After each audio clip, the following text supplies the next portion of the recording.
Halo teman-teman, welcome to A Cup of Java's Test Kitchen. Nama saya Devin Fernandez. My name is Devin Fernandez.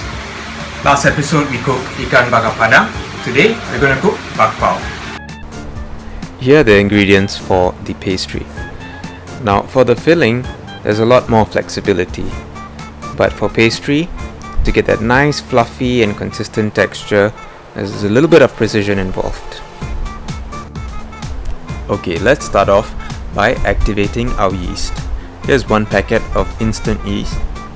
Now do know there are other varieties of yeast like baker's yeast, but for our purposes instant yeast will do perfectly.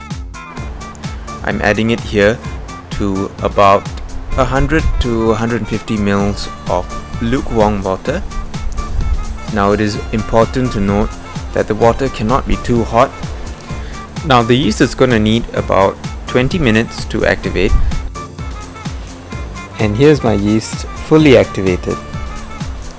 500 grams of Hong Kong flour, or you can use self-raising flour if you're in a pinch. 1.5 tablespoons of double action baking powder, 2 tablespoons of vegetable shortening, and we're ready to start mixing the dough. I made a small well in the flour, and now I'm adding in the yeast. I'm adding in about 20 ml of water just to help bind the flour. Now don't be afraid to add water as needed if you feel it's getting too dry and crumbly.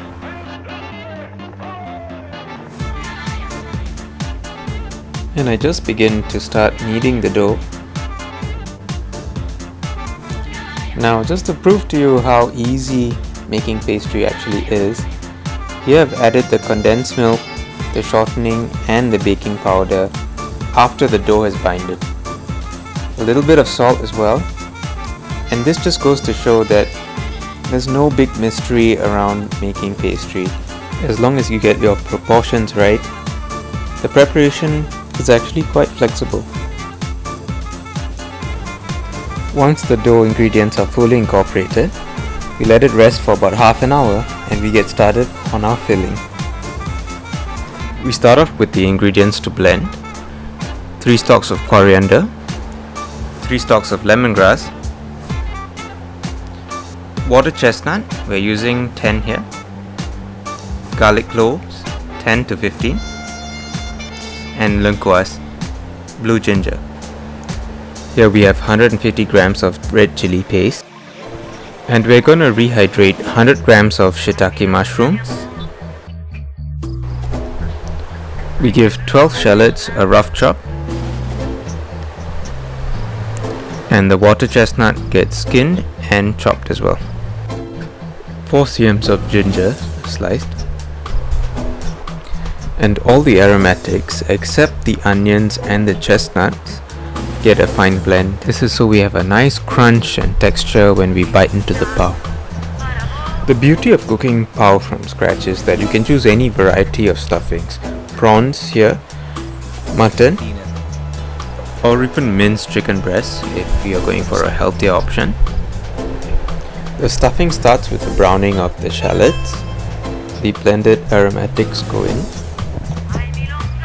A tablespoon of garlic powder, 2 tablespoons of oyster sauce, 1 tablespoon of kicap manis, and 1 tablespoon of dark soy sauce. Chili paste has gone in. We've also added the sauces, and now we're adding the mushrooms. Mix the water chestnut, and finally the meat of your choice.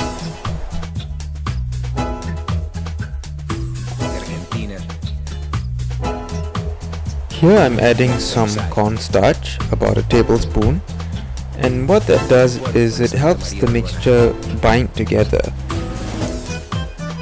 Here you can see after 30 minutes the dough has risen about twice its size.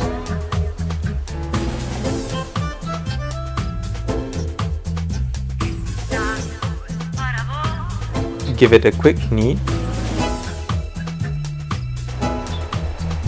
and divide into 12 portions.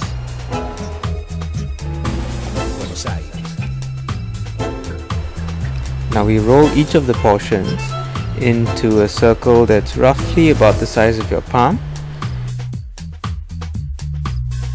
Now there are all sorts of ways to fold a pau, but the one that I find the most effective is to fold the edges into the center. It's quick, it's easy, and it gives you the most consistent results. We're going to put the pau onto a piece of parchment paper, show it a little bit of love, and we're going to put these guys in the steamer for about 10 minutes.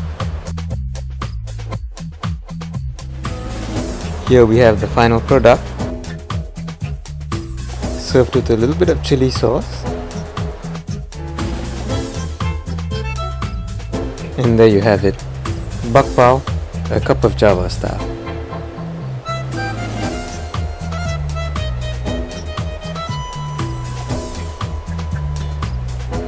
If you enjoyed this video, check out our other dishes. In fact, why not hit that subscribe button? We've got new dishes weekly. Till the next episode, don't forget to garnish.